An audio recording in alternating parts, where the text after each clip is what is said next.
A beautiful meeting episode 8। Virat तुम लेकर आए थे ना इस लड़की को, सुरेश जी ने भारी आवाज में कहा। विराट और अहिर दोनों पीछे मुड़कर देखते हैं। पीछे सुरेश जी खड़े थे। सुरेश जी की आवाज सुनकर नंदिनी जी भी बाहर आ गई। मिस्सी को भी अंदर उनकी आवाज सुनाई दे रही थी। यस अंकल, विराट ने कंफ्यूज भरे एक्सप्रेशन से कहा। तो अब इसे यहाँ से लेकर चले जाओ, सुरेश जी ने सख्त लहजे में कहा। कैसी बातें कर रहे हैं आप? इस बच्चे का इस दुनिया में कोई नहीं है, ये हमारे साथ ही रहेगी, नंदिनी जी ने सख्त लहजे में कहा। मैं इस लड़की के भलाई के लिए ही कह रहा हूँ, सुरेश जी ने धीमी आवाज में कहा। भलाई हम कुछ समझे नहीं डैड, अहिर ने कहा।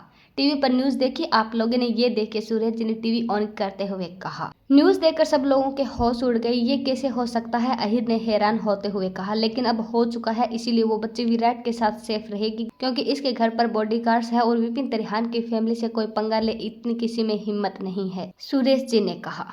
विराट, क्या तुम नजर को अपने घर लेकर चले जाओगे? नंदिनी जी ने कहा। यस आंटी, मैं नजर को जरूर जाऊंगा, विराट ने पॉकेट से फोन निकालते हुए कहा। विराट फोन को कान पर लगाकर बाहर चला जाता है और पीछे पीछे अहिर भी। हेलो, मुझे फार्म हाउस की चाबी चाहिए अभी के अभी, मैं अहिर के घर पर हूँ, वहाँ पर लेकर आओ, विराट ने सामने वाले शख्स से कहा और बिना उसके आवाज सुने ही कॉल कट कर देता है। मैं भी तुम्हें यही कह रहा था कि घर के बजाय तुम उसे फार्म हाउस लेकर चले जाओ, क्योंकि उससे ज्यादा खतरनाक तो लोग तुम्हारे घर पर रहते हैं, अहिर ने विराट की तरफ देखते हुए कहा। ये फार्म हाउस मेरे दादू की आखिरी निशानियां, उन्होंने मुझे ये फार्म हाउस मेरे बर्थडे पर दिया था, आज पहली बार मैं वहां जा रहा हूँ, इससे पहले बस एक बार देखने का आया था, विराट ने मुस्कुराते हुए कहा। अहिर ने विराट का कंधा थपथपाया और दोनों अंदर आ गए। विराट ने नजर को उठाया और गाड़ी में ले आए। पीछे पीछे सब लोग बाहर आ जाते हैं। विराट, तुम नजर का पूरा ख्याल रखना, सुबह होते ही मिसी को भेज दूंगी, अहिर के साथ नंदिनी जी ने कहा। ओके आंटी, विराट ने गाड़ी स्टार्ट करते हुए कहा। अब वो लड़का भी आ चुका था जिसके पास फार्म हाउस की चाबी थी। विराट ने चाबी ली और गाड़ी स्टार्ट कर फार्म हाउस की तरफ मोड़ दी। थोड़ी देर बाद गाड़ी फार्म हाउस में आकर रुकती है। गाड़ी को पार्किंग एरिया में लगाकर विराट नजर को अपनी बाहों में उठाकर अपने बेडरूम में ले आता है। वहीं दूसरी तरफ त्रिहान मेंशन, सब लोग डिनर कर रहे थे, विराट नहीं आया, रूहान ने पूछा। विराट ने मना कर दिया, बोल रहा था कि कोई जरूरी काम है, मीना जी ने कहा। समझ नहीं आ रहा उस लड़के के दिमाग में क्या चल रहा है, ना घर आ रहा है, ना ही ये बता रहा है कि कंपनी को संभालेगा या नहीं, ये लड़का आवारा हो गया है, पूरे दिन बस अहिर की पूंछ पकड़कर घूमता रहता है, महेश जी ने गुस्से में कहा।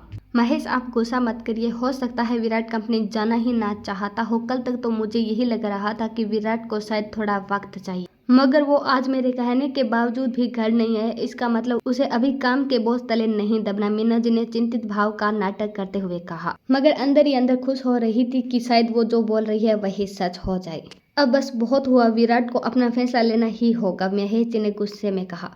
आप सही कह रहे हैं भैया, अर्जुन जी ने कहा। तभी रूहान के पास किसी की कॉल आती है। रूहान ने कॉल अटेंड की। आगे वाले शख्स ने कहा, आई एम सॉरी सर। आगे वाले शख्स की बात सुनकर रूहान ने अपने दोनों हाथों की मुठ्ठियां कस ली, क्योंकि कॉल फार्म हाउस के बॉडीगार्ड्स की आई थी, इसलिए रूहान समझ चुका था कि वो लड़की भाग गई है, पर कैसे, रूहान ने मन में सोचा। रूहान बिना कुछ बोले वहां से निकल जाता है। सब लोग हैरानी से बस उसकी तरफ देख रहे थे। मुझे इस बात का जिंदगी भर मल्लाल रहेगा कि मेरे दोनों बेटे नालायक है, महेश जी ने चेयर से उठते हुए गुस्से में आकर कहा और अपने रूम की तरफ चले जाते हैं। मीना जी रूहान को सबके सामने अच्छा बनाने की कोशिश कर रही थी, मगर मीना जी का प्लान फ्लॉप हो गया। मीना जी गुस्से में अपने दोनों हाथों की मुठ्ठियां कस लेती है और चेयर से उठकर अपने रूम में चली जाती है। रूहान गुस्से में आग उबला हो रहा था। वो फार्म हाउस पहुंचकर सीधा रूम में जाता है जहां नजर नहीं थी। उसने गुस्से में अपने दोनों हाथों की मुठ्ठियां कस ली। सर, वो बॉडीगार्ड्स ने बताना चाहा, लेकिन अगले ही पल वो जमीन पर गिर गया। रूहान ने अपना सारा गुस्सा उस बॉडीगार्ड्स पर निकाल दिया। तुम लोग खा खाकर इतने मोटे हो गए हो, एक लड़की भी नहीं संभाल पाए, सारे के सारे नालायक हो तुम लोग, रूहान ने गुस्से से चिल्लाते हुए कहा। सर, वो लड़की, बॉडीगार्ड्स की बात बीच में ही काटते हुए रूहान ने कहा, मुझे नहीं जानना कि वो कैसे भागी, मुझे वो लड़की वापस चाहिए, रूहान ने फटकार लगाते हुए कहा।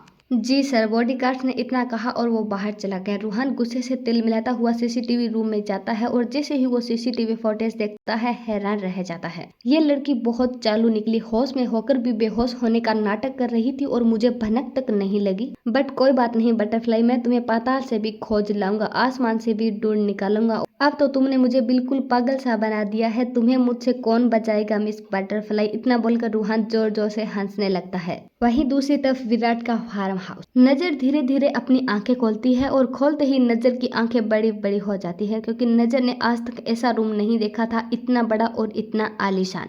नजर धीरे धीरे बेड से उठी और इधर उधर देखने लगी। नजर को लग रहा था कि वो अभी भी उसी घर में है। उसे लगा कि जिस रूम में वो पहले थी वो कोई छोटा रूम होगा या फिर कोई उसी घर का पुराना रूम। बस यही सोचकर नजर नंदिनी जी और मिसी को ढूंढने के लिए बाहर आ गई। विराट इस वक्त किचन में था। वो अपने लिए खाना बना रहा था क्योंकि फार्म हाउस में सिर्फ बॉडीगार्ड थे, नौकर नहीं। नजर धीरे धीरे बाहर की तरफ बढ़ने लगी। वो घूम रही थी, फार्म हाउस को देख रही थी। एक बार को वो सब भूल चुकी थी। अब उसे किसी सपने से कम नहीं लग रहा था। उसी समय नजर को किचन से आवाज आई। नजर की आंखों में चमक आ गई। उसने सोचा किचन में शायद नंदिनी जी होगी। वो भागकर किचन में आती है। विराट को देखकर उसके कदम वहीं रुक जाते हैं। तुम्हें होश आ गया? विराट ने नजर की तरफ कदम बढ़ाते हुए कहा। जी, नजर ने डरते हुए कहा। तुम मुझसे डर रही हो? विराट ने नजर के पास आकर बोला। नजर ने कोई जवाब नहीं दिया। क्या हुआ, तुम ठीक हो? विराट ने फिर से सवाल किया। आपकी माँ और बहन कहाँ है? मुझे उनसे मिलना है, नजर ने धीरे से कहा। ओ, तो इसे लग रहा है कि ये वहीं पर है, क्योंकि बाहर से उसने अहिर का घर नहीं देखा था, क्योंकि ये तो बेहोश थी। विराट ने मन ही मन सोचा, ये घर मेरा है और यहाँ सिर्फ मेरे अलावा और तुम्हारे अलावा कोई नहीं है, विराट ने प्यार से कहा। नजर को गुस्सा आ गया और गुस्से के साथ साथ उसके आंसू भी बहने लगे। उसे लग रहा था कि उसने भरोसा करके शायद फिर से गलती कर दी। तुम रो क्यों रही हो? विराट ने हैरानी से पूछा। जिससे पहले कि नजर कुछ बोलती विराट का फोन रिंग होता है। फोन पर नंदिनी जी का नाम फ्लैश हो रहा था। विराट ने फोन उठाया और स्पीकर पर डाल दिया।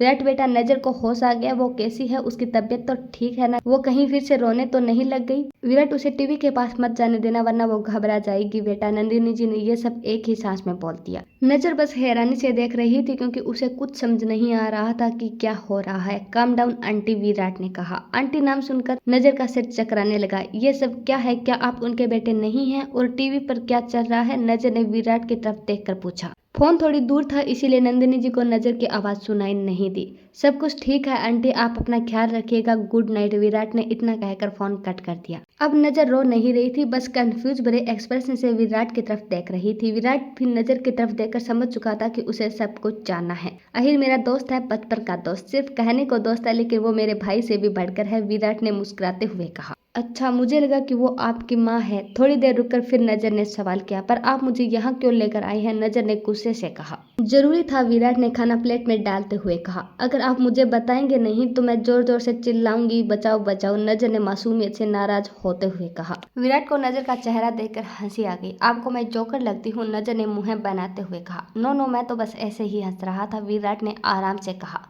खाना खाओगी? विराट ने नजर से पूछा।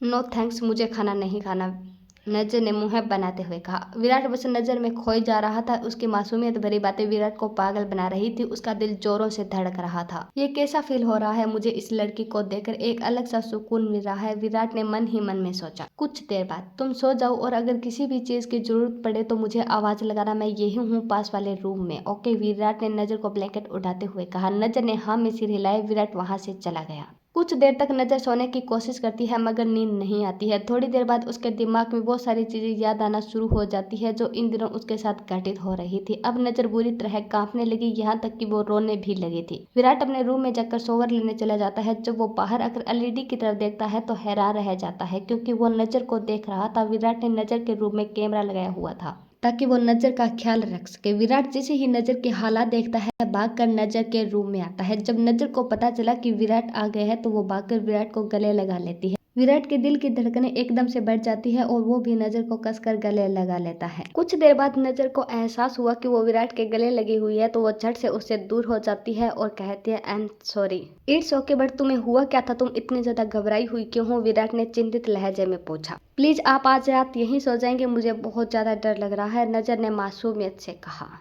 ओके, जैसा तुम्हें ठीक लगे। इतना कहकर विराट वहीं सोफे पर सो जाता है और नजर बेड पर सो जाती है। अगली सुबह विराट जल्दी उठकर जिम एरिया की तरफ आ जाता है। विराट ने आज से यहीं रहने का फैसला लिया था, इसीलिए उसने सारे अरेंजमेंट करवा लिए थे और नौकर भी आ चुके थे। विराट जिम में नजर के बारे में ही सोच रहा था। रह रहकर उसके दिमाग में नजर का ख्याल आ रहा था।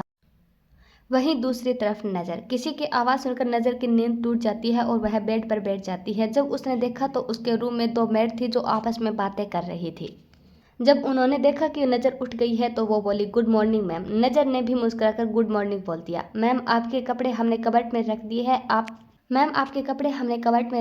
आप रेडी होकर नीचे आ जाइए, डिनर तैयार है, उस मेड ने इतना कहा और वहां से चले जाती है। थोड़ी देर बाद नजर रेडी होती है। नजर ने ब्लैक प्लाजो सूट पहन रखा था जिसमें वो बहुत ही प्यारी लग रही थी। उसके गोरे रंग पर ब्लैक कलर के झुमके कमाल के लग रहे थे। उसने अपने गिल्ले बालों को पीछे किया, उनमें कलेक्टर लगा लिया। नजर जब रूम से बाहर आई तो उसने देखा एक मेड कहीं जा रही थी, उसके हाथ में एक बोतल थी। नजर ने पूछा, आप कहाँ जा रही है? सर को प्रोटीन शेक देने जा रही थी, उस मेड ने कहा।